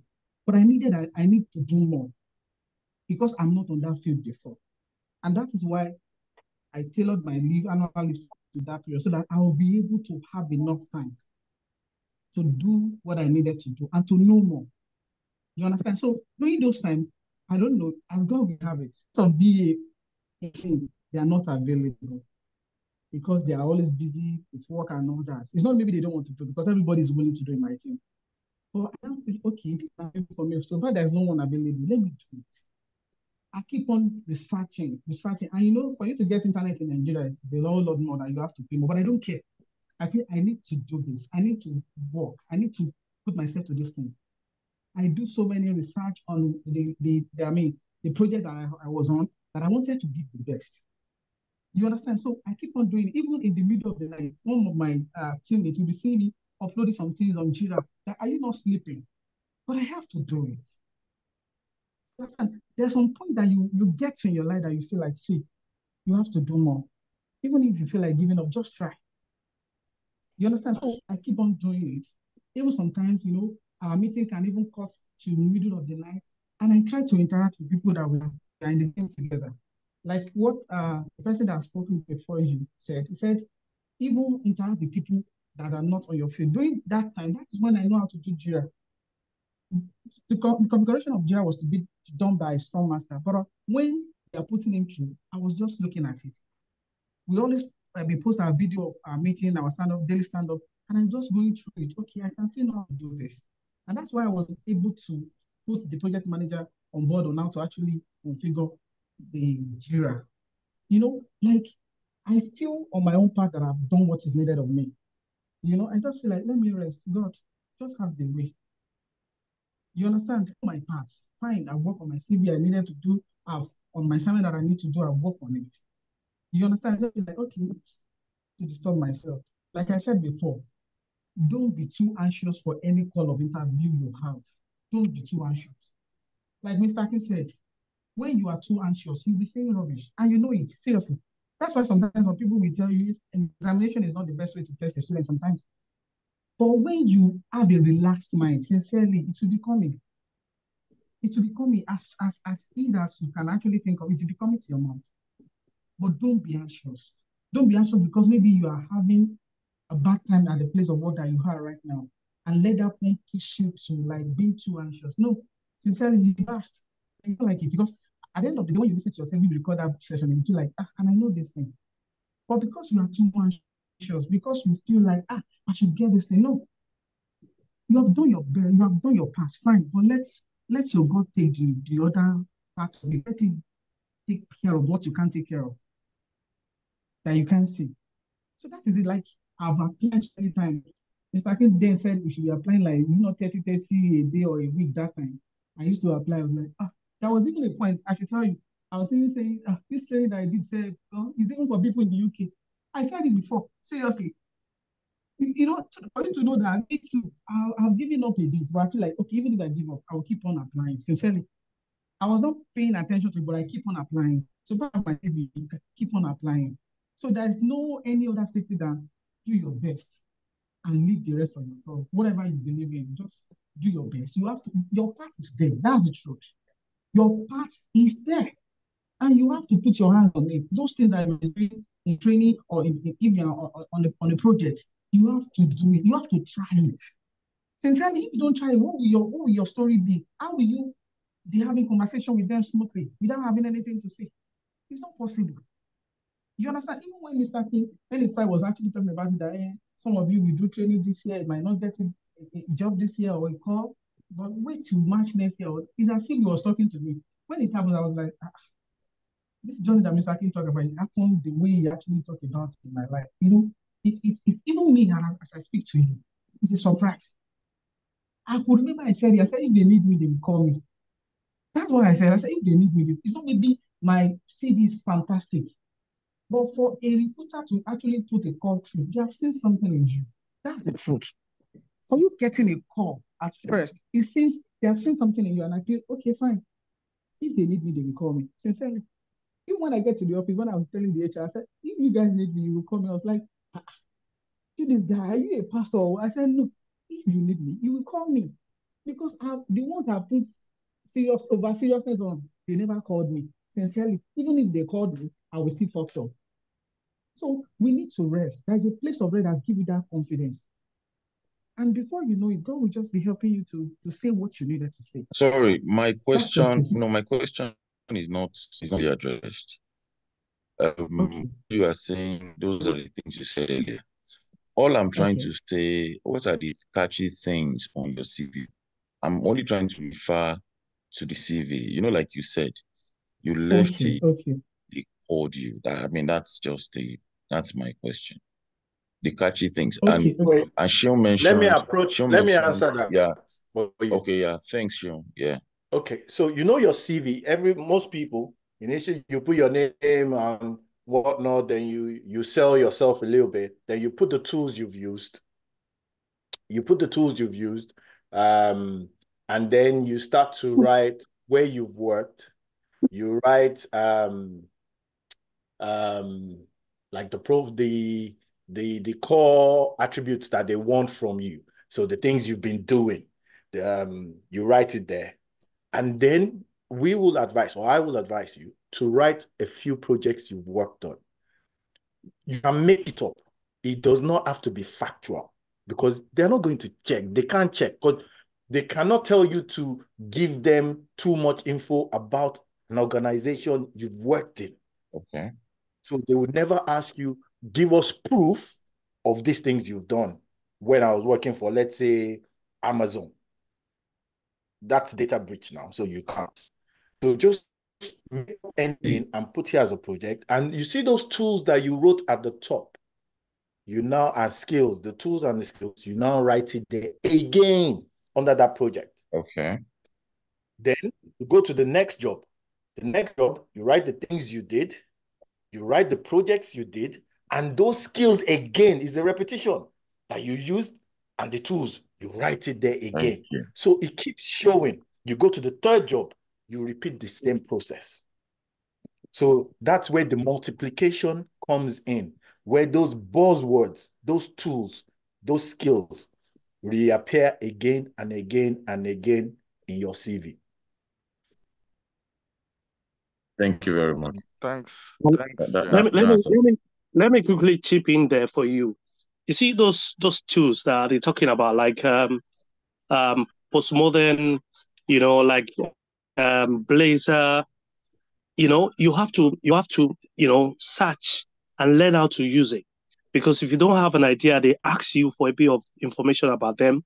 You look, dumb. I don't know anything about. So what I did, even though my friend were testers, they were the one that built my CV for me. On my own, I went to do research on those tools. And it's very easy because they are just practical. It's like you want to learn PS4. You need to know how to use the remotes and play the game. It's as simple as that. And that's what I did. Few times here and there, I go on YouTube, and you'll be surprised. I was even learning how to use all these things. Most of the class we had already, I already had all the tools, installed on my laptop. So you have to be a step ahead. Otherwise, you just, you look confused when you are being asked something that you have on your VI candidate. That's all. Let me counter that. Okay. Yes, it's good to go and learn tools you've never used before. But I'll say for now, don't stress yourself. Focus on the tools you're using in your live project, in your training. Okay. Those are the tools you keep repeating over and over in all the jobs you are saying you've done. Because you can't jump to the tools you are using currently and then go and be learning new ones. It's too much information. Exactly. So I would say just concentrate on the ones you are currently using. Okay. To manage your the project, it will either be Jira or Azure. So just stick to one, the one that you're using, and just keep repeating it. That's what you've always used in every organization you've worked. There's no crime there. I never used the other one. Thank you, Sean. It won't penalize you for it. Yeah. All right, thanks. So my CV, it's a repetition of the same things. It's not anything new. It's the same thing in every organization. Thanks, yeah. Just to clarify for everyone on the call, this session is for everyone. It's not about a developer or a software tester or a business analyst. It's for the purpose of it is for us to learn together. You might not be a software tester, you might not be a business analyst, but what has been taught or what everyone is saying, the points they are raising is useful across the board. I could see some messages on the chat if this session is only for developers and all of that. No, this session is for everyone and we are all here to learn together. So whether Can I say something? yeah, Yetunde, you can ask your question. Yeah, because I would have to be out in like maybe a minute. You said something about the groups that you had formed. Fortunately or And unfortunately, you are in that group. it's one of those things. Yeah. And I think someone responded, but what I just wanted to say is, I think we can't. I don't think I have control over people responding You or people don't. participating. No, I could see you're the only one who sent a message, and I begged everyone. I pleaded with everyone. You know, as an organization, we can't do more than that as well. So the responsibility lies on everyone. You know, your payment means you are going to commit yourself to the process. If you are not committing yourself, it's going to affect people like you that are ready to do the job. If you have like 8 people on that group, let me even say, 10 people on that group, only one is functioning since Saturday. Whereby other groups, what is that? Blessing is also there. Blessing responded. Blessing. She In your group. I think this evening. Oh, okay. I don't maybe online. maybe 2 of you. Right. So, but 2 of you out of 10 is still poor compared to what other groups are doing that started the same time as you. You know? So this is what I'm talking about. We cannot control. We are all grown-ups. We are all adults, you know. I can't shout and like I'm talking to my kids, you know. We should commit to whatever we signed up for. If not, it's going to affect other people on that call, you know. And that is, you know, lack of communication, you know. There's high tendency that the project will even fail, you know, from the very start, you know. There is a recording of me pleading on Saturday with everyone. Please, and please. I said that like 100 times. But after the meeting, everything ended. And I could see what other groups are doing. I'm on every group. I could see other people, how they are communicating and all of that. And this group is just dead, you know. We'll see. This work will determine whether I'm going to reshuffle or not. But all I'm trying to say is we should try to commit ourselves, you know. The process can only work if we do our own bits, you know. And it works, but it can only work if we do our own bit. That's all I'm saying. Hopefully it will resurrect by tomorrow. You know, tomorrow that you're supposed to have your meeting time scheduled already. Now you'll be discussing when are we going to have our meeting and all of that. It's not good enough. We have time constraint, you know, and that is why I know everyone is busy, But I'm still saying, I don't think no one is as busy as I am when I was transitioning. I do sleep inside the car, you know, but everyone's journey is different. I wanted it badly, and it happened for me 2 weeks after I finished my training back then. It wasn't my own power, but at least, you know, God favored, you know, the works of my hand, you know, and that's the prayer for everyone. But if we don't do what we're supposed to do, you know, all we're going to see at the end of the process is it doesn't work. It's rubbish, you know. But yeah, let's see whether your group will resurrect. And if not, we try to reshuffle things. Thanks, Yetunde. Any other question from anyone? And for Cynthia, this session is for everyone. We are here to learn together. So if we are not talking fully about Scrum, still doesn't matter. The approach is the same thing. We are going to attend interviews and all of that, you know. But if you have any question regarding Scrum or you've been going for interviews, you know, the platform is for everyone. You can unmute and talk, or you can raise your hand and share your own experience or journey or what you think is not working well for you and all of that. And we approach and we tackle it. But it's just fortunate that the people that have been talking, you know, that are keen have been, you know, software testers, maybe Scrum, I don't know, you know. But I know Kola is a software tester and he's been talking since as well, you know. So it's not like that, just that he's so keen. And his questions, I'm sure majority has been answered. So if you have questions, you know, you can raise your hand and ask as well, and we'll try as much as possible to provide solutions. So it's for everyone. It's a platform for everyone. Even to the extent that I don't want to anchor this every time. I want you to take, like Scrum Master or anyone, to take charge to lead this. I shouldn't be the one leading it every time, you know. It's a platform for you to express yourself and all of that too, you know, for those that are shy to talk, you know. Anywhere you raise your hand again. Yeah, thank you very much, Aki, and the rest of the speakers that have spoken. Quite appreciate every spoken words and encouragement. I want to ask, what is the difference between product owner and product management? If there are difference, and do you guys offer it? The best person that will answer that will be my product manager facilitator, product management facilitator. But yeah, we do product management. It's actually a 4-in-1 course. So product management, project management, UI, UX, and Scrum, those 4 are together. And what I can do is I can invite her on this call next week to come and shed more light into that. But me, I've had encounter more with a product owner, you know, than product management. So I don't know whether their role is the same thing or not, you know. But I've worked more with a product owner, you know.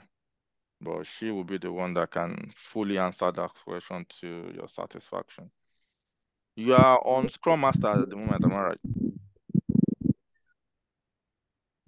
Austin, is that Austin? Yes. Can you hear me? Yeah, I can hear you now.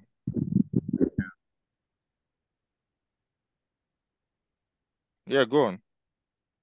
No, I said yes. I'm responding to your question. Oh, okay.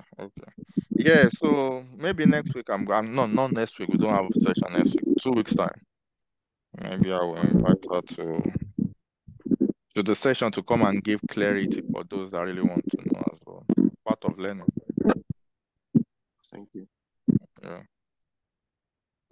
Any other questions? Before any other question, for those in Nigeria, our event is coming up in like 4 weeks time.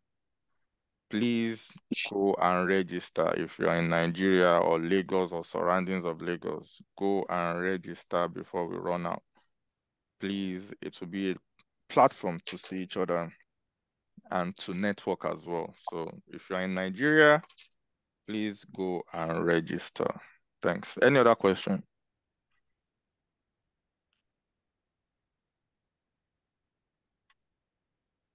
No other question. All right, thanks. I believe one way or the other, we've been able to learn one or two things from the session today, either from those that share their testimonies or stories, or from the general group. I hope we've been able to get something out of it. And what I would say is never give up. It's a survival of the fittest and elimination of the unfit. Don't be the unfit one. There's always a light, after the tunnel. The road might be rough. Your own story might be different. Again, I'm going to use Shaun as an example. Before he finally had a breakthrough, I think he was on a journey, or he was on that journey for over a year. He first enrolled, he ran away. He came back again. He got serious, came back. One of the best in the class, started applying for a job. They greeted him at one interview. He ran away again. Before he now finally came back the third time, you know what?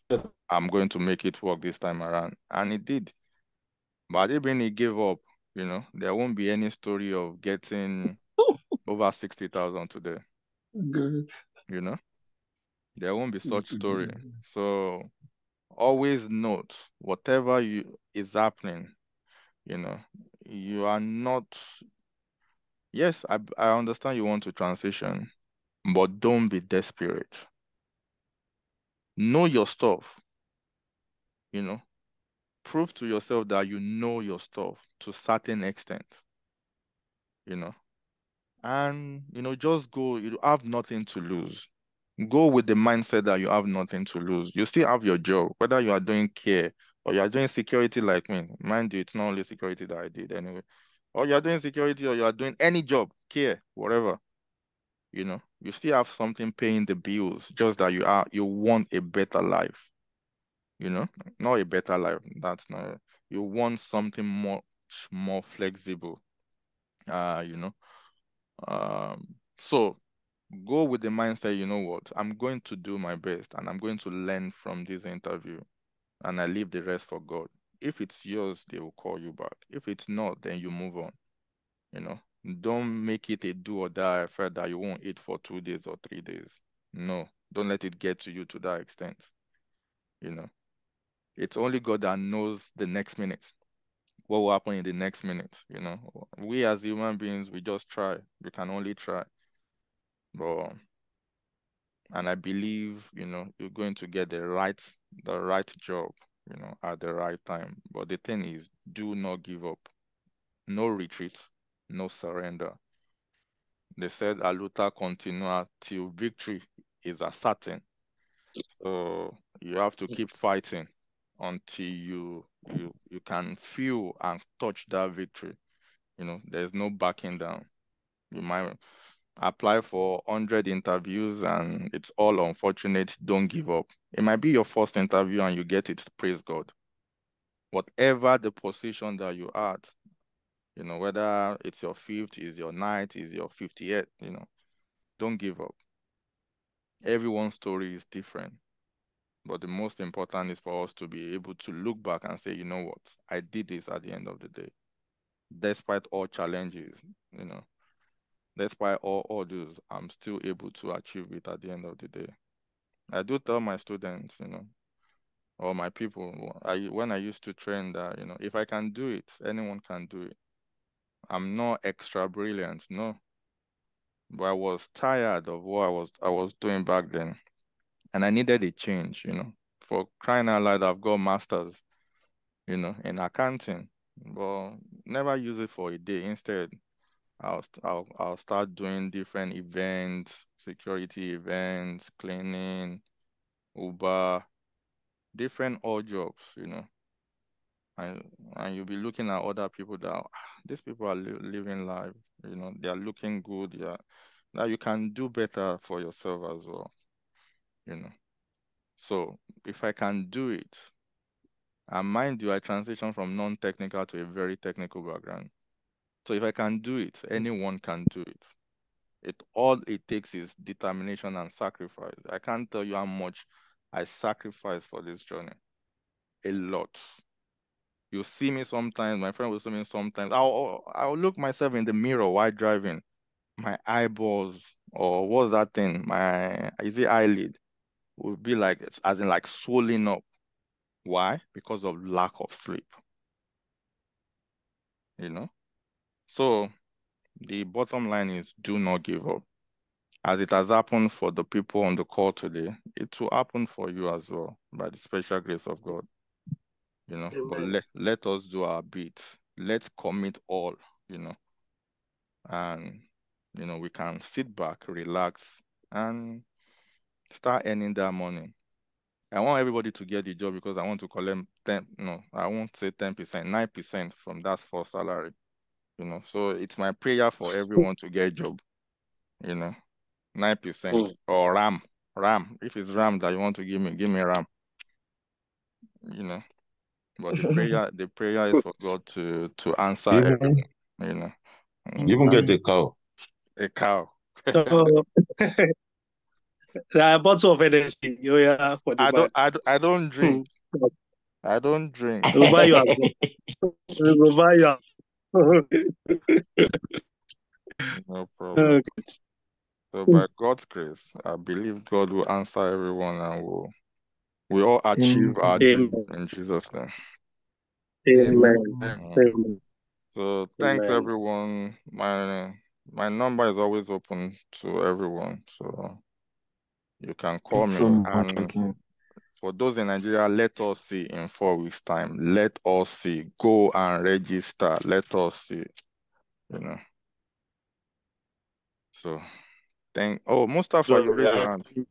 Yes? Yeah, sorry, before you go, I just have a quick question. You two actually be in the meeting with us tomorrow, because we've got one for 7 o'clock. You say, am I going to be there? Am I going to be there? Yeah. It's your show. No, nothing concerning with your project again. It's your show. Run your show the way you want to run your show. Perfect. All right, cool. Thank you. All right. No worries. All right. Thank you, everyone. Enjoy your night and stay safe out there. Have a lovely week, everyone. Thank you. Thank you so much, Akin. Thank you so much, Akin. Bye. Bye-bye.